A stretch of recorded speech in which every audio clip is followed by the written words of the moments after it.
இந்த கதையை படிச்சு முடிக்கும் போது நான் கண்ணீரோட தாங்க முடிச்சேன். நீங்களும் முழுசா கேளுங்களேன். இந்த 2 பேருக்குமே வயசு 70 இருக்கும். தள்ளாடி தள்ளாடி நடந்து போயிட்டு இருக்காங்க. எங்க போறாங்கன்னு பார்த்தாக்கா ஹாஸ்பிட்டலுக்குங்க. என்ன ஆச்சுனாக்கா அந்த பாட்டிக்கு உடம்பு சரியில்லையா. அந்த பாட்டியோட கையை பிடிச்சிக்கிட்டு இவர் பொறுமையா நடந்து போயிட்டு இருக்காரு. போயிட்டு டாக்டர் பாக்குறாரு. டாக்டர் கிட்ட கேக்குறாருங்க, ஐயா ஐயா உங்களுக்கு என்ன ஆச்சுன்னு தெரியல, ரொம்ப பயமா இருக்கு, 3 நாளா சாப்பிடல, இவங்களை குணப்படுத்திட்டீங்க அப்படின்னாக்கா ரொம்ப புண்ணியமா இருக்கும் ஐயா அப்படின்றாரு. அந்த டாக்டர் சொல்றாரு, கவலைப்படாதீங்க, குணப்படுத்திடுவோம்னு சொல்றாருங்க. அதுக்கப்புறம் கூட்டு போய் செக் பண்றாங்க. அவங்களுக்கு சுகரு, கொலஸ்ட்ரால், பிபி எதுவுமே இல்லைங்க, நார்மலா இருக்கிறாங்க.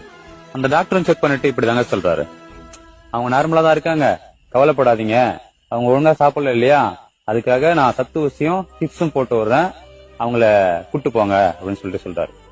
உடனே அந்த பாட்டி, ஐயா அப்பனா அவருக்கும் ஒரு பாட்டில் போட்டு விடுங்க அப்படின்னு சொல்லி கேட்கறாங்க. ஏன், அவருக்கும் உடம்பு சரியில்லையா? இல்ல ஐயா, நான் 3 நாளா சாப்பிடல இல்லையா, அதனால அந்த கிழவனும் 3 நாளா சாப்பிடல, அதுதான் சொல்றேன் அப்படின்னு சொல்ல டாக்டருக்கு ஒரு மாதிரி ஆயிடுச்சுங்க.